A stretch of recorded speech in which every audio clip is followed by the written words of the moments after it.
نفسم بند اومده بود. چرا کسی چیزی نمی گفت؟ مگه کس دیگه این ندیده بود؟ سایه به سمت آشپزخانه که گوشه خونه بود می رفت. با خودم گفتم حتما از ترس خیالاتی شدی.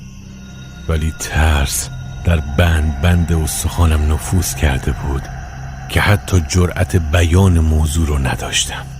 ناگهان صدای شکستن و خرد شدن ظروف از آشپزخانه سکوت خونه رو شکست. همه ناگهان از جا پریدیم و به سمت صدا رفتیم. باور نکردنی بود.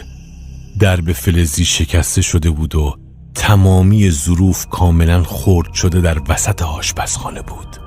صدای بزرگان خانه بلند شد که مگه خونه ما جای این کاراست که پای این موجودات رو اینجا باز کردید؟ ناگهان نگاه خیره